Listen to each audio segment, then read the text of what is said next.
We begin our story in Baltimore, Maryland, United States of America, in the fantasy world of the Baltimore Corrections Facility, a private prison at the centre of the TV drama Orange is the New Black. Although fantasy in this context is really pushing it, this is a gritty drama and very, very close to home for many. Let's quickly put that into perspective, shall we? In 2014, official estimates placed private inmates in the USA at 131,300. But consider this, that number had swelled 90% in just 15 years. In 1999, there were only 13,130 inmates. Private prisons have existed in the United States as far back as 1852, but the vast resurgence we've been witnessing started in the early 1980s, when the Corrections Corporation of America started to heavily promote the opportunity in running prisons for a profit. One of the founders of the Corrections Corporation told Inc. magazine, "You just sell it like you were selling cars, or real estate, or hamburgers," taking it upon himself to casually deny a group of human beings the phenomenon of conscious volition. This means evidently that there were nearly 2 decades of private prison growth before we reach the 1999 to 2014 timeframe where we have data for the 90% increase. Taking a moment to really put this into perspective, 22% of all prisoners worldwide are in the United States, while they have just 5% of the world's population. Private prison contains 8% of those inmates. Now, 22% of prisoners worldwide is of course ludicrously large, but we're going to focus predominantly on private prisons in this episode, given time constraints, and with the hope that it might shine a light on the bigger picture here. We're going to explore whether that increase is entirely attributable to outside forces like gang psychology, self-directed harm, and domestic culture, as has traditionally been expected, but the bad guys did it to themselves, right? Or whether, if any, private and profit-driven entities may have played a concrete role in what we might label an informal form of mandatory service, given the wrong place, wrong time scenario. We're going to see whether the striving to increase profits might just conflict with the core role of prison, which is that beyond punishment, we prepare individuals for return to civil society. While Orange is the New Black can perhaps overstep the mark occasionally, like with the private prison convention masquerading as Comic-Con with employees waving laser guns around, that's season 4, episode 5 by the way, the show by and large nails the realistic perversities of private prison life, and one of those areas is human behaviour, raw, instinctual, and plain bad. It offers what might be a rare window into what can be a very secretive industry, particularly when people aren't playing by the rules.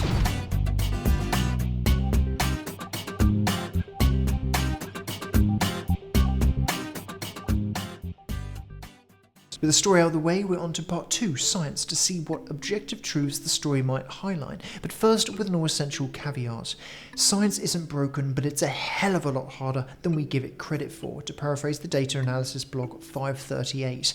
What does this mean? Well, humans are not rational creatures. Scientists are no different. We see patterns, we unconsciously jump to conclusions. We screen data to confirm our hypotheses, and as a result, struggle to replicate findings. Point is, just because I mentioned the word science doesn't mean you should take these studies as gospel. Lessons can be taken, but sleep with one eye open. Correlation is not causation. Read my favourite book in the world to understand more.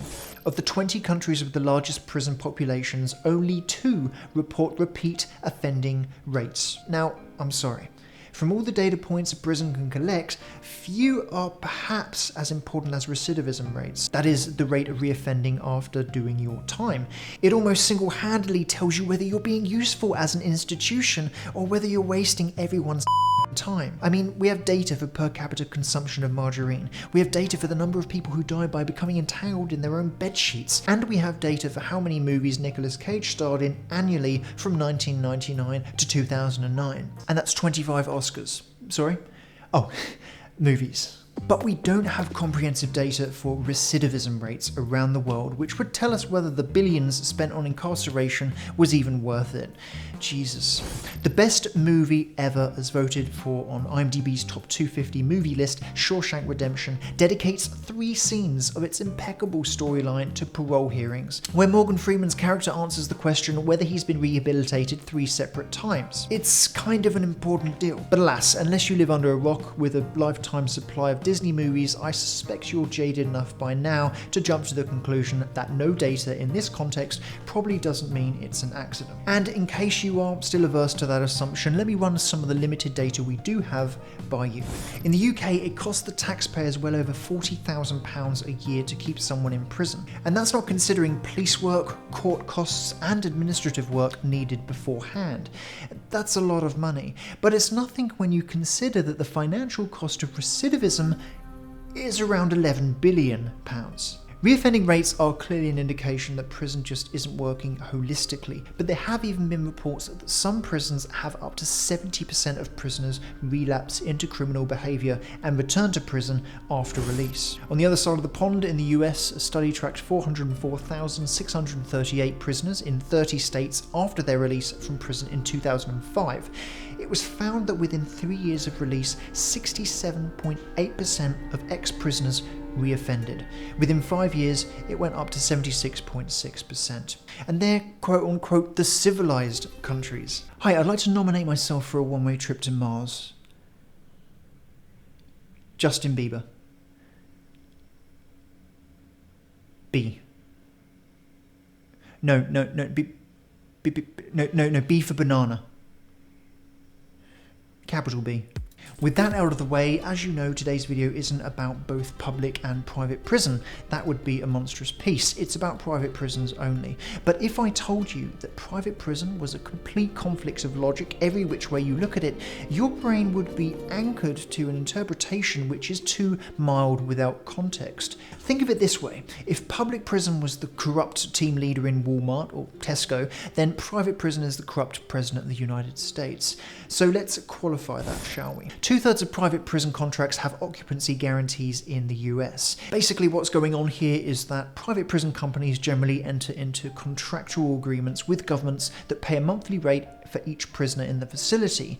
What the private institution is basically saying with an occupancy guarantee is that we guarantee to make money. We guarantee to do what we're damn well here for. We guarantee that we're going to find people to put in these cells. And if the rule of law was just and impartial, it's fair to say that those guarantees would be impossible to claim. That's just logic as I see it. Publicly owned prisons are broken, but they're not that broken. And without context between the two, that's difficult to conceptualize in the mind. And as if to add insult to injury, the problems similarly escalate when private firms are contracted to work with prisons. Consider Securus, for example, a for-profit corrections company that sells video visitation software. They're convincing jails and prisons to remove in-person visits. And on the face of it, like the entire concept of a private prison, it's a great idea. Reduce contraband exchange between loved ones. Reduce the phone bill for the facility by using the equivalent of Skype. Safety for corrections staff. The company even adds the tentative benefits of lower recidivism and even happier friends, family, and inmates. Great news, right? Well, let's see, shall we? What begins with seemingly good intentions very quickly leaves a foul taste. Convincing jails and prisons to remove in-person visits is not just an idealistic mission statement from Securus, it's actually a contractual requirement. So much so that if a family drives 3 hours to see their loved one, they're forced to talk to the inmate through a Securus-branded video tablet.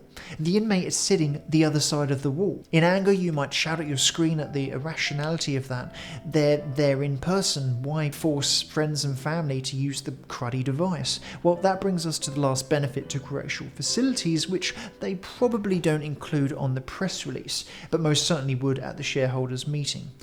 Profit. Securus charges $20 for 20 minutes, which is paid for by friends and family. That's going to be a tough sell to prisoners, but of course they don't have a decision here. It's up to the correctional facility, and for that, Securus are happy to gloat that some of their products have generated $1.3 billion in commissions for correctional facilities in the last 10 years.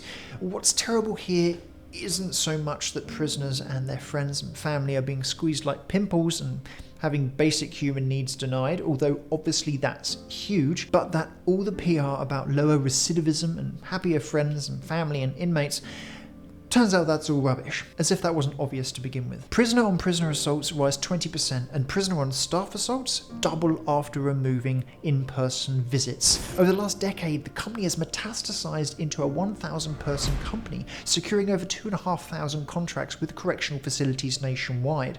They are now valued at over $1 billion. As a Texas defense attorney, Richard Gladden, said, "They're squeezing blood out of a rock." Now, the point I'm trying to make here is not to vilify aspects and symptoms of privatised incarceration. In these videos, I try to reveal the bigger perspective, exploring human stories and condensing problem areas. What I hope you take away from this is the idea that there is a fundamental conflict of interest in privatising prisons and aspects of its functioning, and one that necessarily precludes us from seeing prisoners as human beings. So long as this framework is in place, there will be myriad tactics employed to turn profits at the expense of objectified prisoners. New legislation may come in for the ostensible protection of prisoners' rights, but for as long as the profit incentive exists, perverse ramifications will emerge. Only when a majority demands that we look outside our walls to see where it's working will we have a chance to leave our monkey brains an extra step behind. Not long ago, documentary filmmaker Michael Moore travelled the world to steal ideas from other countries who have got their together in order to bring them back to the United States. He went to Bastøy prison in Norway and discovered that killers, rapists, robbers and drug addicts live in perfectly normal looking homes with no perimeter walls. They could technically attempt to leave if they really wanted to. But why would you if you have a bedroom with your own computer, a large window, countryside view, and a local community supporting you? They can watch TV, they can cycle, run, swim, and even fish. Oh, and they've even got their own key to their room.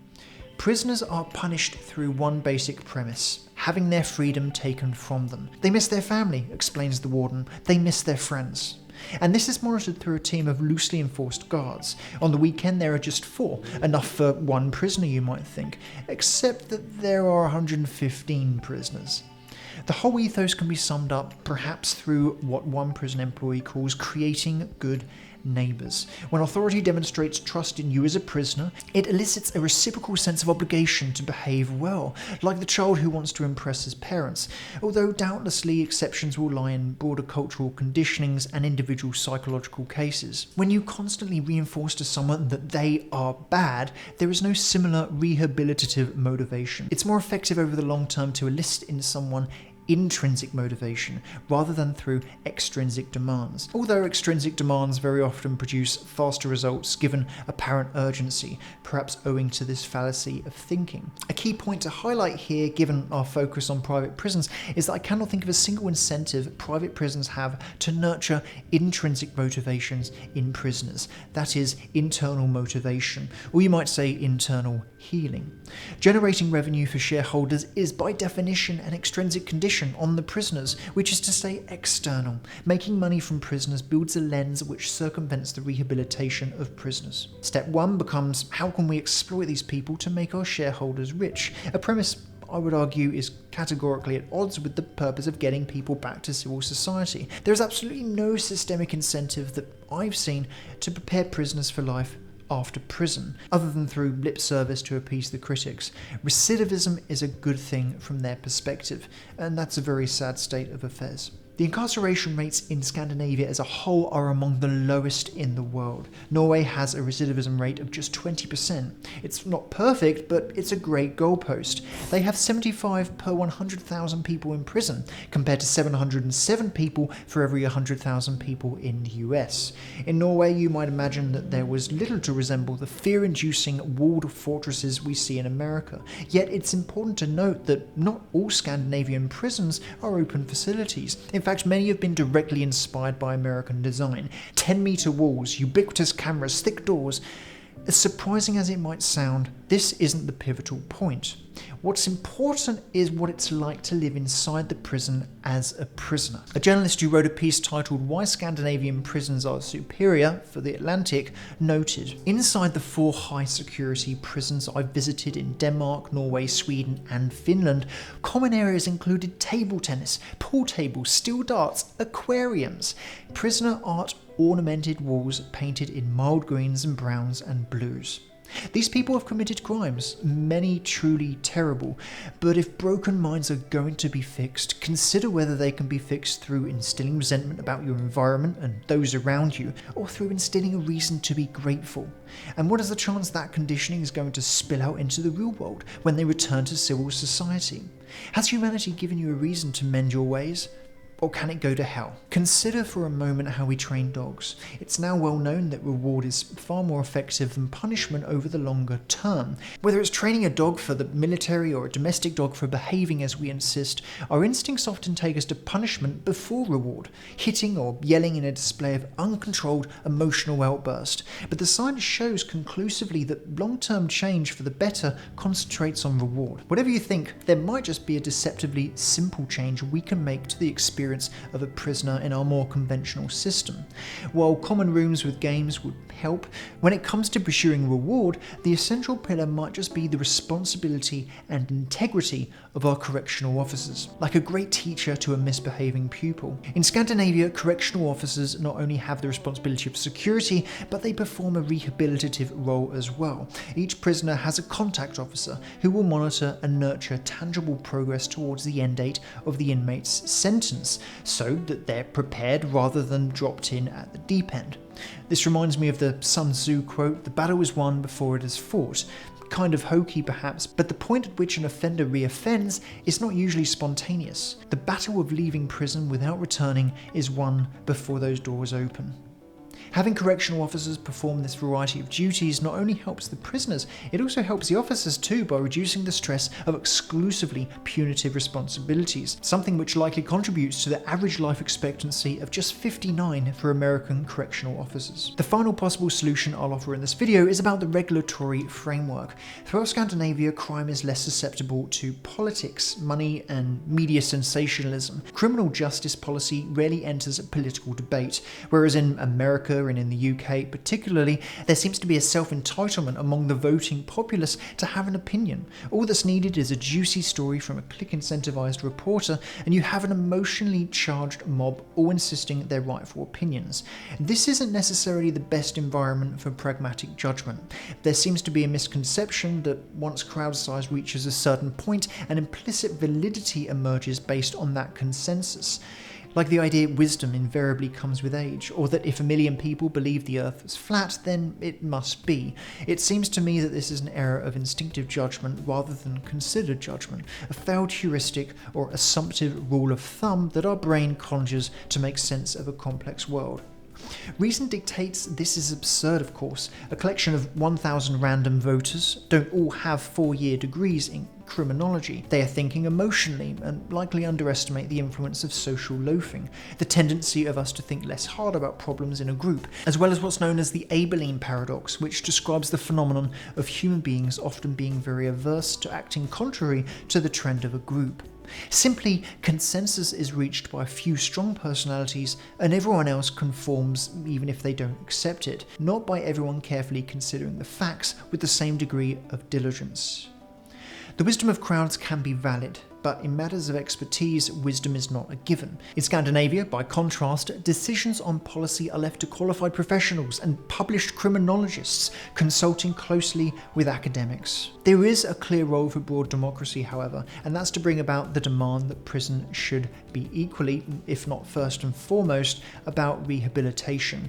And when we realise that, perhaps it will become clearer that putting dollar signs on prisoners' heads through private enterprise is not going to instill a feeling of gratitude and indebtedness to society which encourages rehabilitation, regardless of what they did. For all the worst crimes that don't carry a life sentence, what they did is to some extent irrelevant if you consider that the next challenge is to ensure they don't reoffend. Focusing on the culture and environment of our society and inside those prison walls is likely to be the biggest determinant of whether they cause trouble repeatedly. And none of this is easy, of course, but by taking separate steps at a time, clamping down on private prison, ensuring prisoners have a reason to show affection to others, and giving corrections officers heartwarming as well as heart-wrenching responsibility, removing politics from incarceration policy, questioning the role of democracy in questions requiring expertise, demanding basic information on recidivism around the world, change can be more lateral.